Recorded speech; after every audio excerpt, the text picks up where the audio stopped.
साहेब नमस्कार. बरं प्रश्न आता तुमची पण गडबड दिसते. सर्वसाधारण आता क्रिकेटकडे जर बघितलं तुमच्या काळातलं क्रिकेट त्या काळातलं तेच क्रिकेट होतं. 71पासून मला वाटतं ODI क्रिकेट चालू झालं, 75ला वर्ल्ड कप झाला, नंतर ती सगळ्या घटना घडत गेली. भारत 83ला वर्ल्ड कप जिंकला, त्याचे तुम्ही एक साक्षीदार होता. त्यानंतर तुम्ही भारतीय क्रिकेट म्हणजे निवड समितीचं अध्यक्षपदे भूषवलं आणि खास जे राजापूरचं असल्यामुळे लॉर्ड सर सलग तुम्ही 3 वेळा सेंचुऱ्या तर असाच विक्रमही कोणी केला नाही. त्या काळातलं क्रिकेट आणि आजचं क्रिकेट याच्यामध्ये एक चाललेलं आहे. सर्वसाधारण ODI क्रिकेट सॉरी 20 क्रिकेट चाललेलं आहे की ज्या पद्धतीने सर्वसाधारण जर बघितलं तर हल्ली बॅट्समॅन एक विचार करतो का एक 2-4 ओव्हर मिळाल्या कारण त्या तेवढ्याच असतात. तर हे 20 क्रिकेटचं टेस्ट क्रिकेटला मारक आहे की कसं वाटतं तुम्हाला? मारक नाही आहे कुठचंच क्रिकेट कोणाला. तर मला वाटतं की हा तिसरा फॉर्मॅट तो पण चांगला फॉर्मॅट आहे, परंतु बॅलन्स करायला पाहिजे. आणि टेस्ट मॅचेस असतील किंवा ODI असेल किंवा T20 तर ते फॉर्मॅट प्रमाणे खेळायला पाहिजे असं मला वाटतं. तर ते ऍडजस्ट करायला पाहिजे प्रत्येक बॅट्समनने किंवा म्हणजे टीम वेगवेगळे आवश्यक आहे का? कारण इंग्लंडमध्ये आज बघितलं तर काय काय प्लेयर्स असतात तर ते तिन्ही फॉर्मॅट करू शकतात. अच्छा. हां, आणि काय काय प्लेयर्स असतात तेव्हा ते 20 ओव्हरचे फॉर्मॅट केले किंवा टेस्ट मॅच करू शकतात. कारण इंग्लंडमध्ये बघितलं तर तुम्ही तर पाहताय की काही प्लेयर्स असे आहेत की ते ODI किंवा T20 पासून लांब राहतात. फॉर एक्झाम्पल आता जो रूट वगैरे आपण जर बघितले तर हे खेळाडू आपल्याला दिसतील किंवा पूर्वी ते टॉस होते, हुक होते, कधी असे ODI किंवा T20ला असं दिसत नव्हते. आपल्या ह्याच्यात सर्वसाधारण आपले रोहित शर्मा असतील, विराट कोहली असतील किंवा असतील हे तर प्रत्येक ह्याच्यातच दिसतात.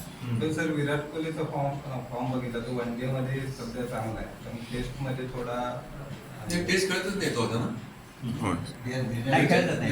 नाही आता फक्त वन डे घेतली टेस्ट मध्ये थोडं त्यांचं हे होतं. नाही त्याने चांगला परफॉर्मन्स केला टेस्ट मॅच मध्ये. काय बोलतोय? हो टेस्ट मध्ये आहेच प्रश्न चांगलाच परफॉर्मन्स केला त्याने. 6 की 7 डबल आहेत त्यांच्या, मग त्यामुळे त्यांनी चांगल्या पद्धतीने घेतलेलं. रोहित शर्मा आणि विराट कोहली अजूनही ते खेळत वन डे खेळले, अजूनही टेस्ट मॅच करू शकले असते. त्यांनी काय रिटायरमेंट घेतली मला माहित नाही, पण दोघे फिट आहेत, फॉर्म मध्ये आहेत आणि अजून खेळायला पाहिजे असं मला वाटतं. कारण बाकीचे लोक पण शिकतात त्याच्याकडनं यंगस्टर जे येतात ते पण त्याच्याकडे शिकतात. विराट कोहलीला तुम्हीच तुमचे हे पण त्याच्यावर हे झालं मुलाखत पण तर सर 3 सेंचुऱ्या तुम्ही तर लॉर्ड्सला लावल्या, त्यापैकी सर्वाधिक अशी यादगार राहील अशी कोणती तुमची? सर्वाधिक तिन्ही महत्वाच्या होत्याच कारण त्या कंडिशननुसार देशासाठी होत्या. 86ला परत 126 मारला तर नाटक. हा, तर तेव्हा ऍक्च्युली भारत फर्स्ट जिंकला टाइम लॉसवर जिंकले टेस्ट मॅच.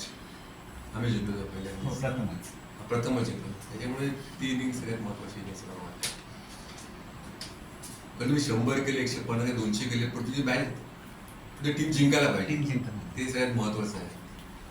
आणि प्रत्येक बॉलरचं म्हणा किंवा बॅट्समनचं एकच असतं की आपली टीम जिंकायला पाहिजे.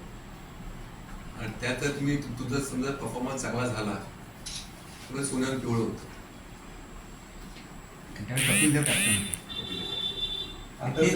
ती सिरीज प्रथमच आपण जिंकलो होतो बरोबर इंग्लंडमध्ये 2-0. कारण पुढची मॅच ज्यावेळी लीड्सला झाली त्यावेळी त्या याला सुद्धा आपण जिंकलो आणि मला वाटतं त्या दोन्ही याच्यामध्ये पहिल्या इनिंगला तुम्ही 61 आणि दुसऱ्या इनिंगला 102 नॉट आउट मारले होते. बाकी कोणी म्हणजे एकमेव अशी हाफ सेंचुरी झाली होती, बाकी कुठल्याही प्लेअरची आठवतं सगळं. 40 वर्ष क्रिकेट मधला अभ्यास भयानक आहे. तुमचे सगळे रेकॉर्ड जुने सगळ्यांचे ऍक्च्युली ती इनिंग हेडिंग पण बघितली, हे पण आली होती त्या मॅचला. करेक्ट ना? हेडिंगलीला कुठल्या हेडिंगला लीड्सची लीड्स हेडिंगली या त्यावेळेस ते झालं होतं ना. ते प्रत्येक रन इम्पॉर्टंट होते विकेटवरती, त्याच्यामुळे ती इनिंग सगळ्यात महत्वाची होती. त्यावेळेस ते 12 प्लेअर आपले राहिले होते टीम व्हायच्या मैदानात. हा, ते चुकून तो राहिला रमण लंबा. त्याला माहित नव्हतं तो प्लेअर आतमध्ये आलाय म्हणून. त्याने डिकी बटच्या लक्षात आलं तर तेव्हा त्याने मोजले. तेव्हा डेव्हिड कॉस्टन होते अंपायर, ते पण होते आणि त्याचा डिकी बट पण होते मला. जॅक बर्किनशॉ.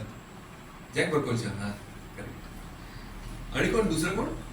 डेव्हिड कॉन्स्टंट स्क्वेअरला होते आणि जॅक बर्किनशॉ याला होते स्ट्राईकला होते. आम्ही म्हणतो David is always constant with his decisions.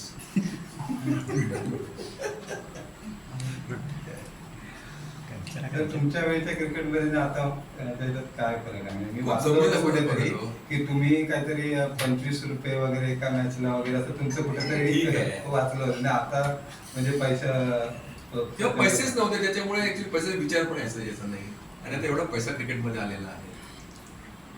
चांगली गोष्ट आहे, मुलांना चांगले पैसे मिळतात आणि करिअर बनतं त्यांचं. आमच्या वेळेस असं नव्हतं, आमच्या जॉब्स होते सगळ्यांना. तर आम्हाला जॉब सगळ्यात महत्वाचे होते आणि तो भारताला खेळणं हे खूप मोठं होतं तेव्हा. परंतु आता खूप चांगले पैसे आलेले आहे आणि खूप आता IPL पण झालेलं आहे. त्याच्यात आपलं मुलींचं पण क्रिकेट चांगलं झालेलं आहे, पुढे आलेलं आहे. तर त्यांना पण खूप चांगलं प्रोत्साहन मिळतं BCCI कडनं. चांगले पैसे पण मिळतात. तर खूप मुली पण क्रिकेट खेळायला लागल्या. यावेळी वर्ल्ड कप जिंकला ना. हां, वर्ल्ड कप पण जिंकला यावेळी. वर्ल्ड कप पण जिंकले, खूप छान खेळल्या मुली. पण सर 83चा वर्ल्ड कप म्हणजे ज्यावेळी आपण जिंकलो तत्पूर्वी आपल्या टीमला म्हणजे डार्क हॉर्स म्हणूनच गणना केली जात होती. पण जिंकल्यानंतर मला वाटतं तिथूनच भारतीय क्रिकेटचं ही सुरुवात झाली. खास करून म्हणजे तुम्ही सर्वांचं योगदान चांगलं राहिलं त्याच्यामध्ये. आणि पिक्चर पण कारण त्याच्यामुळे पण सगळ्यांना लहान मुलांना कळायला लागलं की 83ला पण जिंकलो होतो वगैरे ना. त्याच्यामुळे त्याला पण सगळ्या प्रोत्साहन मिळतं. तू बघितलं ना पिक्चर? हो, बघितला. इकडे दाखवलं इकडे राजापूर इकडे. आता ते कसं आहे, याच्यावर थिएटर बंद झालं. बंद आहे ना ते. बंद आहे ते का नाही? का नाही? प्रेक्षकांचा अभाव. प्रेक्षकांचा अभाव नाही. हा. मी तिकडे लहानसाने छोटे नवाब म्हणून पिक्चर बघितला होता. मेहमूदचा छोटे नवाब. आणि ते स्टार्ट केलं ना ते उलटं लागलं.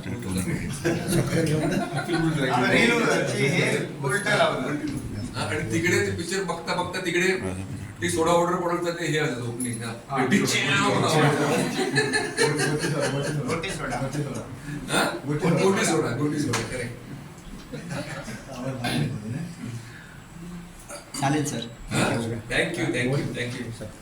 खूप बरं वाटतं तुम्हाला सगळ्यांना भेटून. इथं राजापुरात आणि यांना पण यायचं होतं बघायला बरं झालं. राजापूर. मिलिंद अनेक वर्ष महाराष्ट्रासाठी खेळले, हो, कॅप्टन होते ते. कॅप्टन होते. मुंबई महाराष्ट्राचे जे आमचे 38 सामने व्हायचे त्याच्यामध्ये मिलिंद असायचा. त्यांची ती एक झाली ती मुंबई दिल्ली, महाराष्ट्र दिल्ली फायनल. बरेच वेळा मुंबई दिल्लीच असायची फायनल रणजीला. Maharashtra Delhi final semifinal. Match खेळला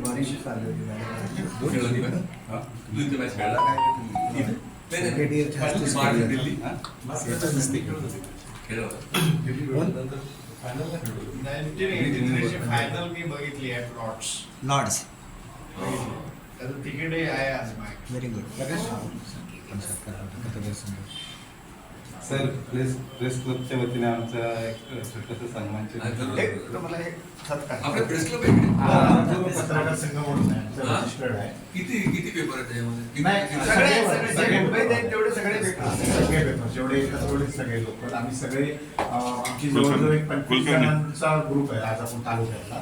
11 जणांची आमची कार्यकारिणी आहे. मी स्वतः अध्यक्ष आहे. एक खजिनदार आहेत, एक सहसचिव आहेत, शिवरकर साहेब सल्लागार आहेत, राजेंद्र पाईस आहेत ते आमचे सचिव आहेत, संतोष मोरे सदस्य आहेत आणि शिंदे. पण प्रेस क्लब म्हणून तुमच्या बिल्डिंगमध्ये नाही, वास्तू बिस्तू आहे की नाही? नाही. तर मग तेव्हा गव्हर्नमेंटकडे मागा आणि करून रत्नागिरीत ते आहे. द्या. आमच्या मुंबईला प्रेस क्लब केवढा मोठा आहे. आणि इथे शासकीय भूखंड उपलब्ध आहे. तिथे शासकीय भूखंड उपलब्ध आहे. तिथे ते अलर्ट करता. इथे नाही आहे. नाही आलं शासकीय भूखंड उपलब्ध नाहीये. नाही. का असं? का नाही? हा, जिल्ह्याचे